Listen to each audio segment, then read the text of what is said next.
با صدای محمد در حالی که آرام موهایم را نوازش می‌کرد و می‌گفت پاشو خانم کوچولوی تنبل، ظهر شد، تو هنوز خوابی؟ به زور چشمهایم را باز کردم. آفتاب کاملا اتاق را پر کرده بود و نور چشمهایم را می‌زد. بالشی را که بغل کرده بودم روی صورتم گذاشتم و محکم نگه داشتم تا محمد که سعی می‌کرد آن را از روی صورتم بردارد موفق نشود. با التماس گفتم محمد خواهش میکنم تو رو خدا فقط یه خورده دیگه. با صدای سرحال و شوخ گفت چی؟ پاشو زود باش، میدونی ساعت چنده؟ من دیشب فقط 4 ساعت خوابیدم، تو خوابت میاد؟ من که چشمهایم هیچ جوری باز نمیشد، همانطور که بالش را محکم نگه داشته بودم گفتم فقط یه خورده دیگه، به خدا خوابم میاد. با حالت قهرآلود بالش را رها کرد و گفت باشه هر چقدر دلت میخواد بخواب، من رفتم. مثل فنر از جا پریدم. کجا؟ در حالی که برق شیطنت توی نگاهش بود گفت سر درسام. از فریبی که خورده بودم هم حرصم گرفت هم خنده. بالش را پرت کردم طرفش، خواب از سرم پریده بود.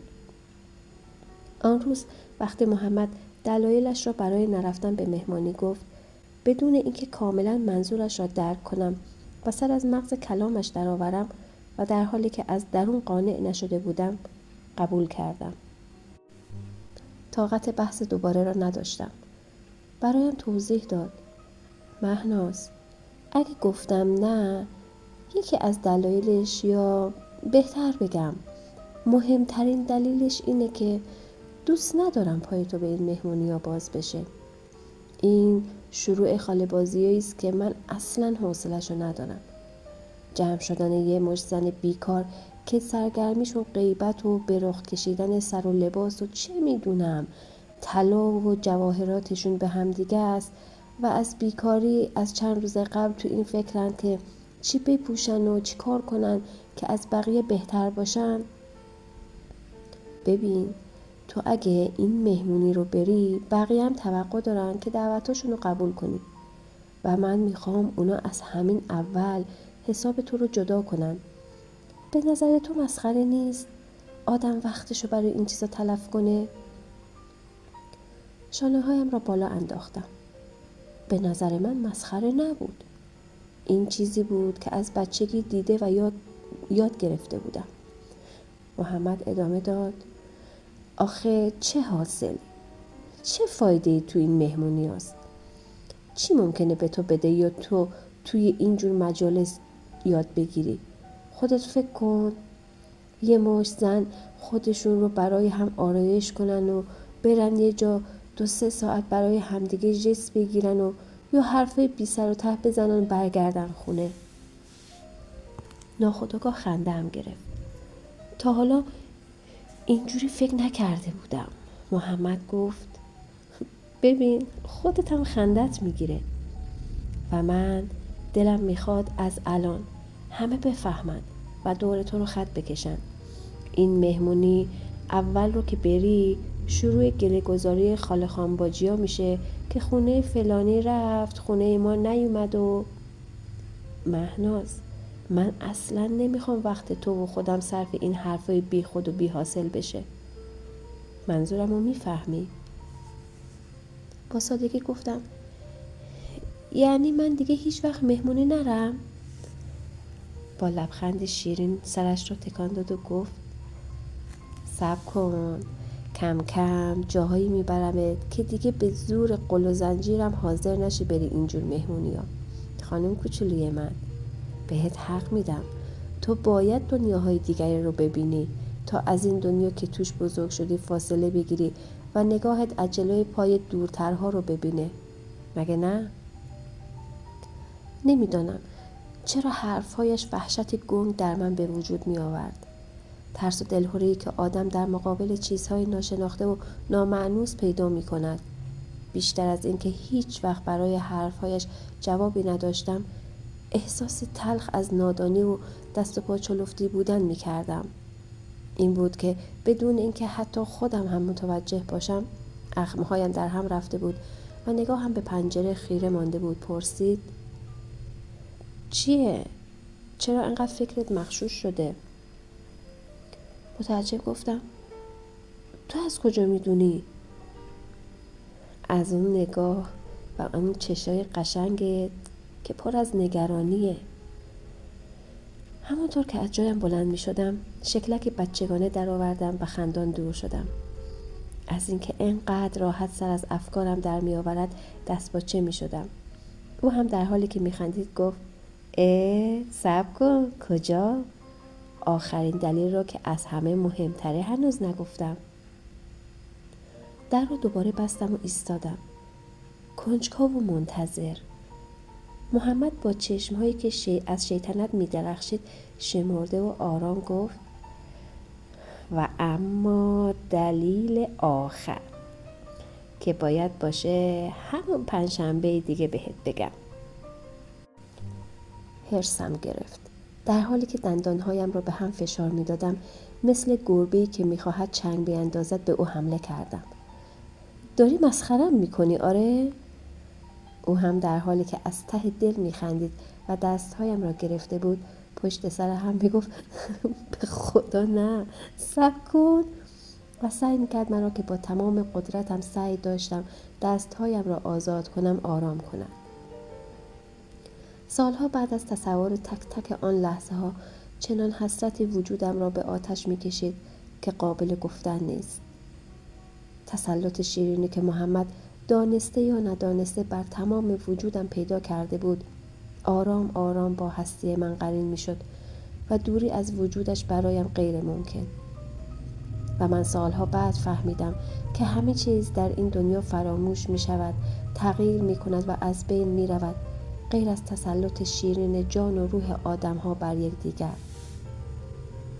اثری که از این سلطه بر جان دیگری باقی می ماند تغییر ناپذیر و پایدار است، اما به شرطی که این اثر زاییده عشق راستین و محبت واقعی باشد، نه آنچه دیگران به غلط نامش را عشق می‌گذارند. عشق تماس مستقیم دو روح است که بین تمام ارواح این عالم همدیگر را می‌شناسند و در هم حل می‌شوند. نه آن هوس غرق در شهوتی که باعث کشش جسم‌ها به سوی هم و بروز شور و التهابی زودگذر می‌شود و برخی آدم‌ها در اشتباهی محض آن را کشش عشق می‌پندارند و با این پندار غلط هم عشق و هم وجود خودشان را به لجنزار، نفرت و انزجار می‌کشانند. برای همین است که در عشق واقعی تملک و وصل یعنی به هم پیوستن شیرین دو جان که تنها در کنار هم آرام و قرار می‌گیرند و از سلطه بیچون و چرایی که بر هم دارند لذتی به عظمت همه محبت‌های عالم حس می‌کنند. و در عشق شهوانی تملک و وصل یعنی پایان التهاب و فروکش احساسی که گهگاه تا مرز انزجار و نفرت هم پیش می‌رود. غروب پنجشنبه هفته بعد را خوب به خاطر دارم. اول دی بود و من که ته دلم از اینکه همراه زری نرفتم دلگیر بودم، چشم به راه محمد زیر کرسی کنار خانم جون نشسته بودم که داشت شمرده از روی مفاتیحش دعا می‌خواند. زانوهایم را بغل گرفته و در صدای حزین خانم جون غرق شده بودم. علی که حتی سرما هم نمی‌توانست از جنب و جوش نگهش دارد داشت توی حیاط با دیوار توپ بازی می‌کرد و مادرم مشغول آسترکشی بقچه‌ای برای جهاز من بود. خانم جون زیر چشمی نگاهی به من کرد و گفت: مادر، اگر تو هم 2 کوک به این بقچه‌هایت بزنی گناه نداره ها. میدانستم خانم جون از اینکه کسی را دور و برش بیکار ببیند هرس می‌خورد.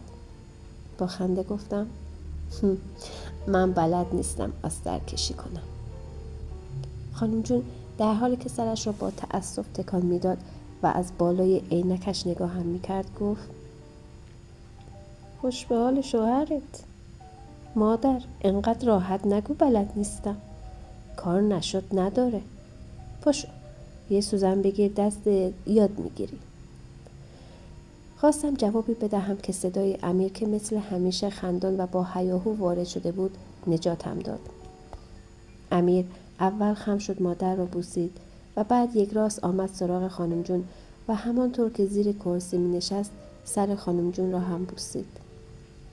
خانم جون با لبخندی پرمهر مفاتیح را بست و گفت دیگه فایده نداره، شیطون اومد.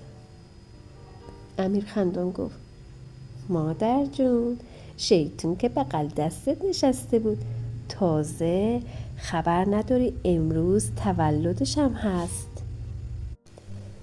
من که داشتم برای استقبال از محمد از در بیرون می رفتم هاج و واج به طرف امیر برگشتم که ببینم منظورش به من است یا نه، که محکم با محمد که دستش یک جعبه بزرگ شیرینی بود و رویش یک دسته گل خیلی قشنگ پر از گلهای رز و مریم برخورد کردم. محمد با سلامی بلند به مادر و خانم جون که با تحسین و پرسش نگاهش می‌کردند رو به امیر کرد و با خنده گفت شد تو یه حرف نیم ساعت توی دهنت بمونه؟ امیر قاه خندید و گفت حالا منم که نمیگفتم از اینا که دستته نمیفهمید؟ توی خانواده ما گرفتن جشن تولد مرسوم نبود. همیشه بزرگ شدنم را با بالا رفتن سالهای درسیم حساب می کردم. برای همین این که محمد روز تولدم را بداند، یادش باشد و برایم جشن بگیرد خارج از انتظار بود. نه تنها برای من، برای همه. آنقدر ذوق زده و خوشحال شده بودم که فقط با یک دنیا عشق و تشکر نگاهش می کردم و کلامی که بتوانم تشکر کنم پیدا نمی کردم. خانم جون در حالی که مرتب می گفت مبارکه مبارکه ایشالله 100 سال دیگه هر دوتون عمر با عزت کنین اضافه کرد آفرین به این شوهر. و بعد رو به من پرسید راستی مادر به سلامتی چند سالت شد؟ امیر مهلت نداد و فوری گفت 17 سال خانم جون، 3 سال دیگه باید به حالش گریست. منظور امیر به شعری بود که خانم جون همیشه میخواند دختر که رسید به 20 باید به حالش گریست. خانم جون گفت لا اله الا الله، اون مثال مال قدیما بود بچه جون، اونم واسه دخترایی که تا اون سن شوهر نداشتن. این که دیگه شوهر داره. امیر خندان با چشمهای سرشار از شیطنت گفت پس باید دعاشو به جون محمد کنیم که خدا زد پس کلش و اومد مهنازو گرفت و ما رو از گریه نجات داد. همین که براق شدم جوابش را بدهم، مادر میانه را گرفت و با شوخی و خنده های همه قضیه فیصله پیدا کرد. چقدر آن روز غروب احساس شادی و غرور می کردم. در کنار خانواده مهربانم و در حالی که دلم به عشق محمد و وجودش در کنارم گرم بود، برای اولین بار تولدم را جشن گرفته بودم. شوخی های امیر و خوشحالی همه شادی را چند برابر می کرد. این اولین جشن تولدم بود که برای همیشه در ذهنم به خاطره شیرین و ماندگار تبدیل شد. یادم است آن شب هوا خیلی سرد بود. برف ریزی میبارید و من خوشحال از اینکه فردا مدرسه ندارم قبل از خواب پشت پنجره اتاقم ایستاده بودم و حیاط را که پوشیده از برف میشد نگاه میکردم. منتظر محمد بودم که رفته بود خانه خودشان سری بزند. وقتی آمد او هم بی صدا کنارم ایستاد. در حالی که دستش را دور شانه‌ام حلقه میکرد بازویم را گرفت و ساکت به حیاط خیره شد. چند دقیقه که گذشت پرسید مهناز، یادت اون هفته بهت گفتم یک دلیل رو باید همان روز بهت بگم؟ برگشتم و پرسان توی چشمهایش نگاه کردم تا ببینم منظورش چیست. باز قصد شوخی دارد یا نه؟ از نگاه کنجکاو و مرددم خنده اش گرفت. خم شد، پیشانیم را بوسید و گفت وقتی چشمات اینجوری کمین میکنن مچمو بگیرن نمیدونی چقدر صورت دوست داشتنی میشه. نه ترس، نمیخوام سر به سرت بذارم. فقط میخواستم بگم دلیلش این بود که دوست داشتم روز تولدت پیش خودم باشی. این حق رو نداشتم؟ دستش را به طرف من که هنوز با تردید نگاهش میکردم دراز کرد و گفت حالا اینم برای تشکر، هم از اینکه به خاطر من مهمونی نرفتی، هم به خاطر درس‌هایت که خوب خوندی، و از همه مهمتر برای اینکه خانوم خوشگل من 17 ساله شده. مبهوت نگاهش میکردم. بعضی وقتا دوست نداشتم بگویم، دلم میخواست فریاد بزنم که دوستش دارم. وجودم غرق مهر بود و حق شناسی.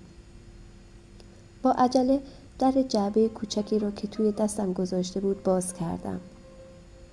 داخلش یک گردنبند با زنجیر بلند نقره‌ای رنگ بود. یک قلب که از دو طرف به یک زنجیر با ساختی ظریف وصل بود. روی قلب پر از کنده‌کاری‌های ظریف و ریز بود که در مقابل نور تلألؤی خیره کننده داشت و به نظر پر از نگین می آمد. ذوق زده و خوشحال تا خواستم گردنبند را به گردنم بیندازم پرسید نمیخواهی تویش را ببینی؟ با تعجب پرسیدم توی چی رو؟ طرف راست پایین انحنای قلب را فشار داد و من در کمال ناباوری دیدم درش باز شد و 2 تا قلب کنار هم قرار گرفت، در حالی که بینشان یک صفحه بسیار ظریف بود که با مفتولی نازک از وسط به 2 طرف وصل بود، درست مثل این که وسط آن 2 تا قلب یک صفحه کاغذ باریک باشد.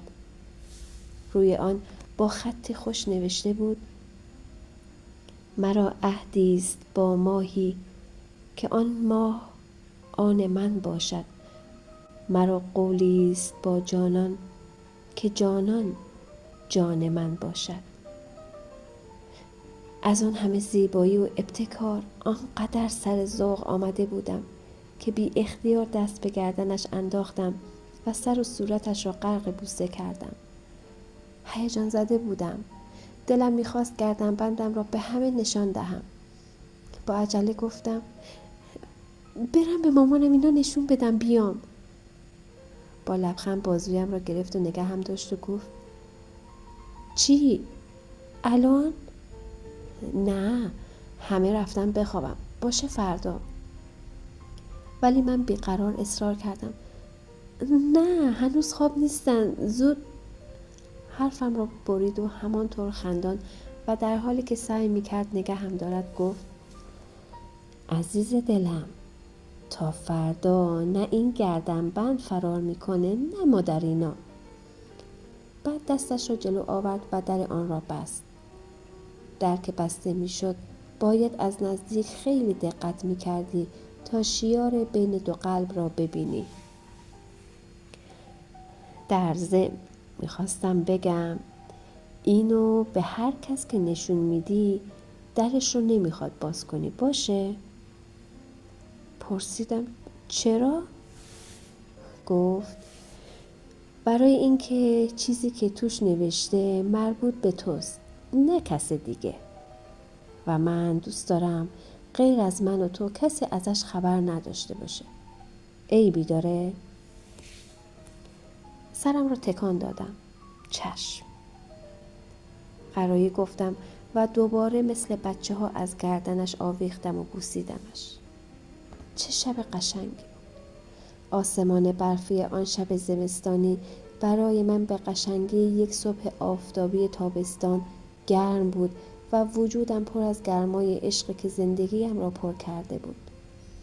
محبتی که گهگاه احساس می کردم وجودم گنجایش تحملش را ندارد، حس سعادت شیرینی که برای هر انسانی می تواند بهشتی مجسم در این دنیا باشد و من سرمست این باده بی نهایت برای باقی عمر پایبند وجودی می شدم که با زنجیرهای مهر و عاطفه من را به اسارت در می آورد.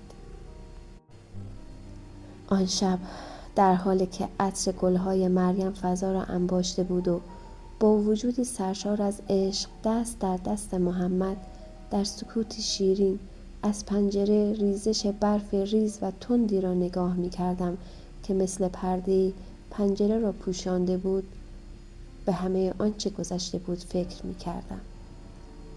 نمیدانم خود محمد می دانست با این کارها و حرفهایش با من چه می کرد یا نه.